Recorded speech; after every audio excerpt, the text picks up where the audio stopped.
नक्कीच अगदी काही वेळातच जे आहे मनोज जरांगे पाटील जे आहे या आझाद मैदान येथे दाखल होऊ शकतात। मोठ्या संख्येने जे आहे ते कार्यकर्ते अगदी आझाद मैदानच्या चहू बाजूने जे आहे ते मोठ्या संख्येने कार्यकर्ते जमा झालेले आहेत। आंदोलक मराठा समाजाचे आंदोलक जमा झालेले आहेत। आपण पाहू शकतो अगदी महिला असतील पुरुष वर्ग असतील सर्व जे आहे ते आझाद मैदान येथे दाखल झालेले आहे।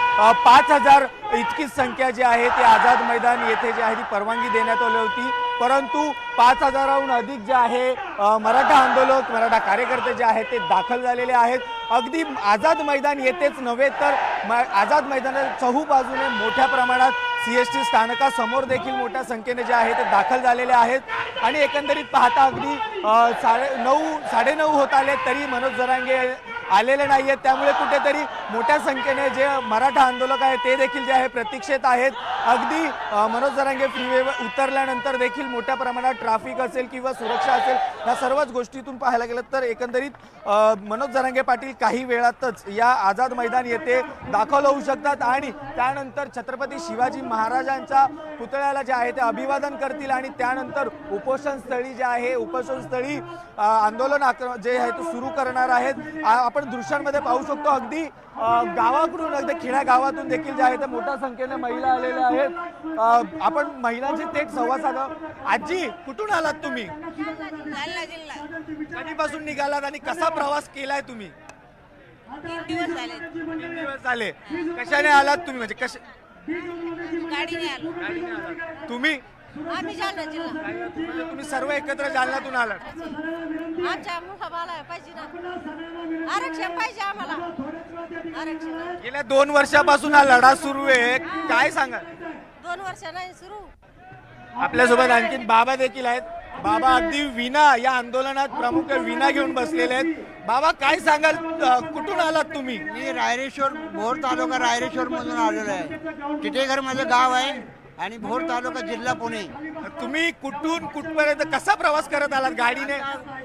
पाटलांची गाडी आली पुण्यानंतर, मग पुण्यानंतर गाडीत बसून नंतर आलो। गाडीत बसून आलात? गाडीत बसून। आणि या आंदोलनात तुम्ही आझाद मैदान येथे आलात आणि खास करून तुम्ही विना घेऊन आलेला आहे। घेऊन आलो, हे आमचं भगवंताचं एवढं प्रेम आहे, हेच आमचं भगवान आहे। तर यासाठी आम्हाला सांप्रदायिकाला बी समजलं पाहिजे की हे काय आहे, हे काय चाललंय, आपल्याला ध्यानात पाहिजे। आपण आपले दिवस म्हातारपणी गेले पण आता आपल्या मुलाबाळांचं तरी चांगलं व्हावं यासाठी आपण पांडुरंगाकडे मागणी मागतोय।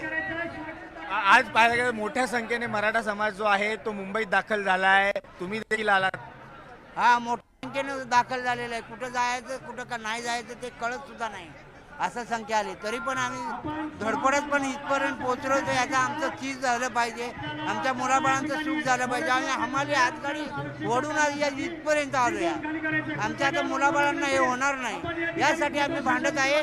आरक्षण हे आम्हाला पाहिजे, आरक्षण हे आम्हाला ओबीसीतूनच पाहिजे। नक्कीच आरक्षण हे आम्हाला ओबीसीतूनच पाहिजे अशी देखील जी आहे ती मागणी आहे। महाराष्ट्राच्या कानाकोपऱ्यातून आणि वेगवेगळ्या जिल्ह्यातून जे आहेत आंदोलक जे आहेत ते आलेले आहेत आंदोलनस्थळी। मोठ्या संख्येने त्यांची एकच मागणी आहे, जोपर्यंत आरक्षण आम्हाला मिळत नाही तोपर्यंत आम्ही इथून हटणार नाही अशी देखील जी आहे ती प्रतिक्रिया देताना आपल्याला पाहायला मिळाले। अगदी काही वेळातच मराठा आंदोलकांचे प्रमुख नेते मनोज जरांगे पाटील हे या ठिकाणी दाखल होणार आहेत आणि छत्रपती शिवाजी महाराजांच्या पुतळ्याला जे आहे ते अभिवादन करून आंदोलन जे आहे ते सुरू करणार आहेत। आणि एकंदरीत पाहता संपूर्ण मुंबईत असेल जे आहे ते भगवं वादळ जे आहे ते दाखल झालेलं आहे। बरोबर आहे कृष्णा। आणि आपले प्रतिनिधी गणेश गायकवाड यांनी देखील या CSMT परिसरातून या सगळ्या परिस्थितीचा आढावा घेतलाय, तेही बघूयात।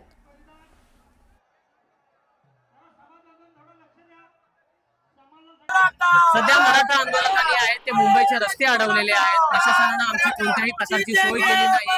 आमच्या गाड्या ज्या आहेत त्या 50 किलोमीटरच्या अंतरावर अडवल्या आणि त्याच्यामुळे आम्ही असं मराठा आंदोलकांचं म्हणणं आहे।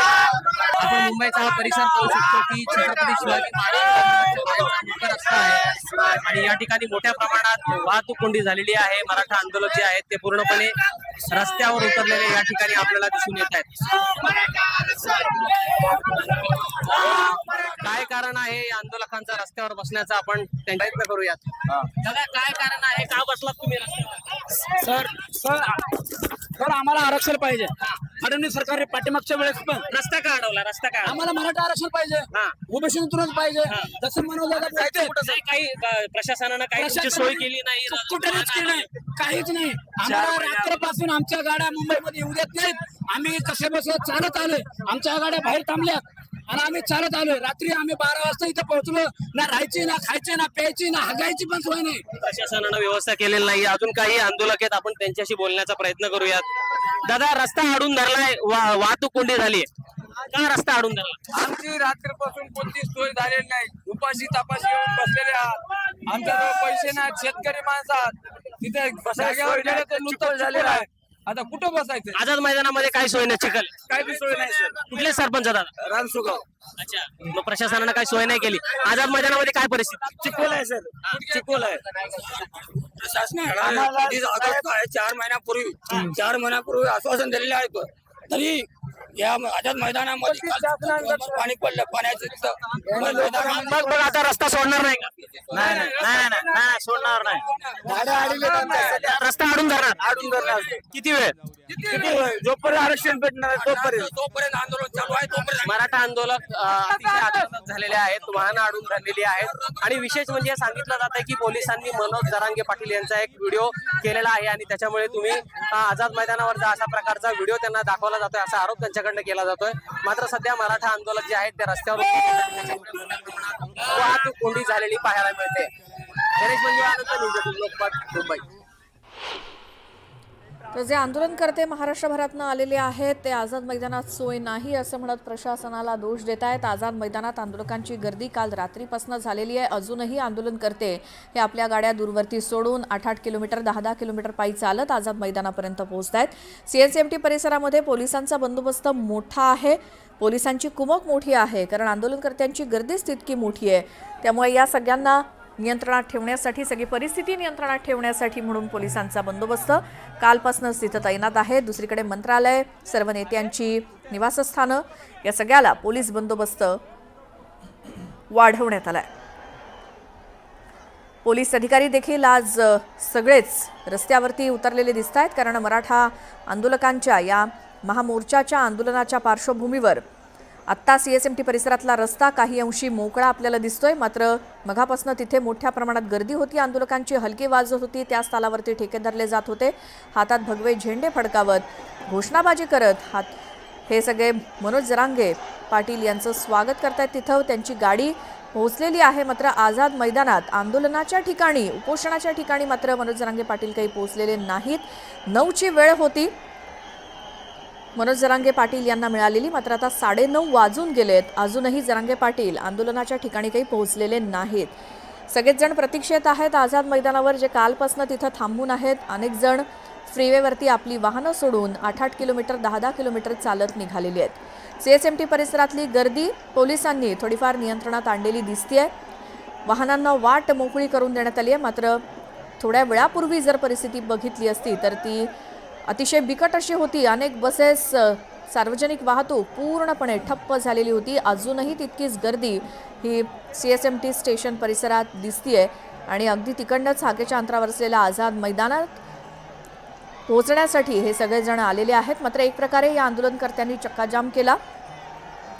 पोलिसांनी आम्हाला अडवलं आणि पोलिसांनी आमची कोंडी केली असा देखील आरोप फ्रीवेवरनं येणाऱ्या काही आंदोलनकर्त्यांनी केला आहे. कारण 10-10 किलोमीटरपर्यंत दूर अंतरावरती त्यांची वाहनं तिथेच अडवण्यात आली आहेत आणि वाहनं तिथेच पार्क करून त्यांना पायी जाण्यास सांगण्यात आलं आहे. आणि आझाद मैदानात पूर्णपणे चिखल आहे, आमची सोय नाही अशी देखील तक्रार काही आंदोलनकर्ते करताना दिसले. CSMT परिसरात अजूनही ही वाहनं पोहोचत आहेत. काही मोजक्याच वाहनांना या परिसरामध्ये परवानगी दिली आहे. मात्र बाकी सगळी वाहनं जी शेकडोंच्या संख्येनं महाराष्ट्रभरातनं मुंबईच्या दिशेनं आलेली आहेत ती फ्रीवेवरतीच थांबवण्यात आली. त्यामुळे फ्रीवेची एक लेन पूर्णपणे या गाड्यांमुळे पूर्णपणे जाम दिसते. आता फक्त प्रतीक्षा आहे मनोज जरांगे पाटील यांची आझाद मैदानात आंदोलनाच्या ठिकाणी पोहोचण्याची आणि सगळेजण त्यासाठीच वाट बघत बसलेत. आझाद मैदानात चिखल जरी असला तरी तिथेच मांडी घालून बसलेले हे कार्यकर्ते आपल्याला दिसत आहेत. मनोज जरांगेंचे समर्थक आणि मराठा समाज बांधव दिसत आहेत. तर CSMT परिसर हा पूर्णपणे सध्या पॅक आहे. त्यामुळे मुंबईकरांनो ही बातमी बघा कारण या भागामध्ये फक्त आणि फक्त मराठा वादळ आपल्याला दिसतंय.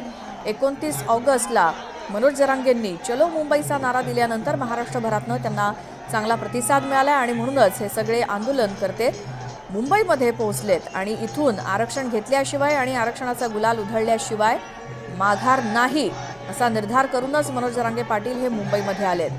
मात्र प्रशासनाकडनं त्यांना अधिकृतपणे सकाळी 9 वाजल्यापासून संध्याकाळी 6 वाजेपर्यंत आंदोलन करण्याची परवानगी मिळाली आहे. मात्र या संदर्भात जरांगे आता काय भूमिका घेतात बघावं लागेल. आता मनोज जरांगे पाटील हे CSMT परिसरात